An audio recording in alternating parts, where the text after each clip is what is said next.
colors and make it look nice, and it doesn't really help. It looks cool, but talk about how your bike is different than others. There's a lot of good, I mean, what we've just been talking about, wind tunnels and the R&D program, I can't use any of that information and I can't tell you what that was worth other than to say it was significant. What I did learn while we were doing that, I learned an awful lot about where not to look, what is hocus pocus, what is not really any performance advantage, and we learned a lot about what tools were really good to use, which ones really helped them and told the truth, and I learned the people to work with. So in the development of this bike, I've been able to use one of the engineers, one of the aerodynamicists from that program that we worked and developed for 9 years with, and that's had quite a big impact. So do you have a background in aerodynamics? No, I have a background in performance, so I think it's such a specialised area, you need to bring somebody into the team for whatever product you're developing at the time, so you needed real cutting-edge aerodynamicists. We use a guy called Rob Lewis, who's worked in F1 for 20 years, so his expertise was invaluable. I think the other thing that was really useful bringing somebody in from the outside is they don't know what you can't do. And I found time and again that the people who came up with the new ideas weren't the cyclists, weren't the triathletes, they were the people who didn't know what you can't do, and they asked the best questions. You know, racing as a pro, how did your experience help with the design that you're seeing today? I think for me, well, I understood performance first approach really, so aerodynamics, 80% of your energy or more is just pushing air out of the way, so aerodynamics is absolutely everything. But having said that, the environments I used to work in, you needed a bike that was practical, you needed something that was definitely going to work, you needed brakes that work, you needed to be able to maintain it, so it had to be a practical, usable machine, and that's really, those lessons have stayed with me. Talk about these 20-degree crosswinds. They seem high. Talk about that. Yeah, we found that, well, we did some research and found that in America the average wind speed is more than 9 miles an hour. And for the majority of competitors, say here, I mean, you can see we've got quite a stiff breeze now. For the majority of competitors, they'll be looking at a real wind angle for them of 20 degrees, probably more than that. For the faster guys, it comes down slightly. It's relative to do with speed, but around about 20 degrees is really where bikes should be modelling, and we've not really done that. So that's where our research was focused. We laser scanned an athlete, we laser scanned all the equipment, and we modelled it for a period of 2 years before we started making prototypes. So for the average athlete that doesn't go 20 to 30 miles an hour, that's in the 16 to 18 to 19 miles an hour, can they still benefit from a frame like this? Well, I think I mean, it's ironic really, but if you go slow, it also means you're out there longer. Some of these guys will be out there 5, 6 hours plus, and that's an awful lot of time. So if you think of it in terms of the percentage, the actual chunk of times, rather think of it as actual time saved, it could be more than the faster athletes because they're out there longer. So it's all relative to the individual.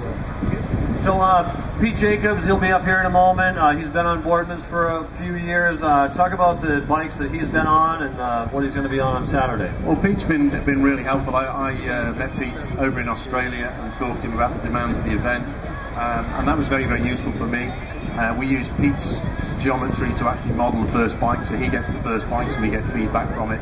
And he helped us develop the bike. The bike that he used, certainly we're not taking any credit for what Pete's done, but let's just say he went quicker, not slower, so that's got to be a good thing. So that for us was a great foundation from which to build, and this bike that you're about to see is 20% better than the one that Pete's using. Nice. What are you working on now? Well, there's a lot of stuff that's gone into this bike, so loads and loads of detail. We still haven't finished. Some of the stuff we haven't been able to get ready. The bike itself is ready to go. There's some other parts to go onto this that I can't tell you about, but they'll be following on shortly, which we're quite excited about. And also, I mean, for me, this is old because I've been working on this for 2 years, so as soon as this becomes real, we're already thinking 2016 and wholly new ideas, and that's what I love about it. It doesn't stop. There is no that's it, it's done. There's always more thinking. Kona, how you guys doing? All right? Let's give this man a hand. Son him progress over the last few years. First place last year. There he is, great Pete Jacobs. How are you, Pete? Very well, thank you. Very well. Good. So we see the soldier of fortune happen in this sport. You win a race, and then all of a sudden the next year you're on a new bike because they gave you a lot of money. And people are drawn to that. Why not? It's human nature. You stuck with Boardman. You had a lot of offers last year when you came across the line in first place. You said, no, I'm going to stick with Boardman. Tell us why. Well, Boardman were the first company to approach me a few years ago and said, you know, we see your potential, you know, and this was before I got, you know, second, just when I was cracking the top 10. We see your potential, and I said, well, this is what I'll need to help get me there and help me leave the team that I was with at the time. And they took the chance on me, and sure enough, I came up with the goods, second, and then winning it. And you know, to have someone come along and back you with that sort of confidence really means a lot to an athlete. Confidence is the most important thing to an athlete, so that they can just focus on what they're doing and not waste time with doubts and worries and things. And of course, just having such a good relationship with Boardman and being their #1 guy, you know, is a big part of it. I don't want to be just another number and just kind of, yep, here's the bike, it fits everyone, there you go. But actually to get asked, you know, what fits you and how's it work best, and to be working with a guy like Chris is pretty special.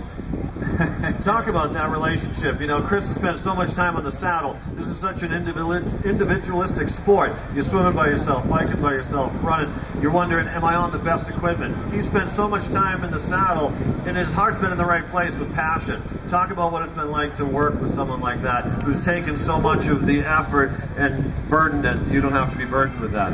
Exactly. It's exactly what Chris said before. You know, he found out what he didn't need to bother wasting their time looking at. They found out what wasn't aerodynamic, or what it didn't matter. And that's kind of like with I found out with me riding my bike. I found out what really matters position-wise, where to just hold a little thing like what to do with your shoulders, or what to do with your body, or things like that, and how to have the bike set up. Just a few simple things that just really just makes the pathway so much clearer in your mind, and it just makes it that much easier to go out there and ride and feel good on the bike.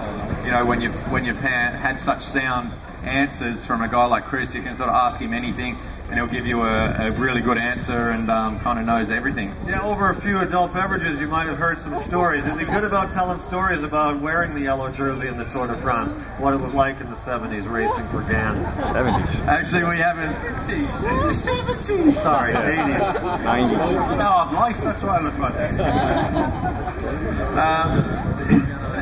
Yeah, no, we haven't gone back into history really. We've really just been looking forward, and you know, he's just been asking me the questions about what I need to have on the bike, and what do I need to carry over 180 k's in Hawaii.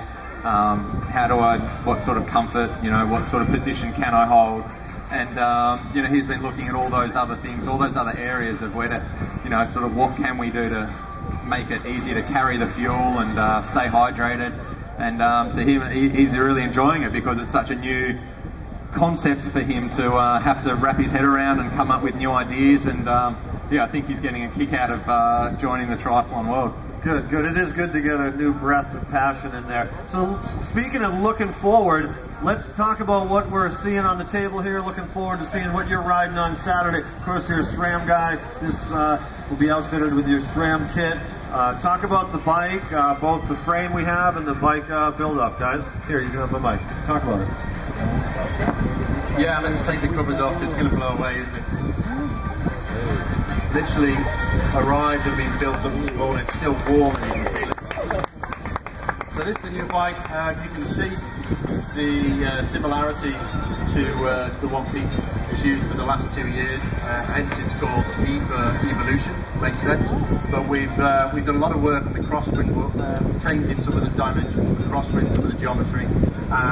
We've got a completely new fork setup, so all the brake is totally integrated.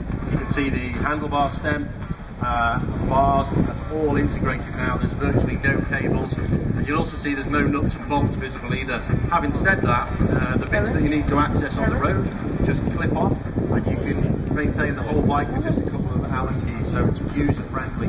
We've changed the geometry of the seat tube as well, so we're up to equivalent of 80 degrees. There's 4 settings on the seat post, so we've changed the geometry as well to put it more in line with well, triathlon specific bike. And there's so much more detail. I don't think we should go into too much of it here, but we're happy to speak on the stand, in the booth throughout the afternoon. Thank you.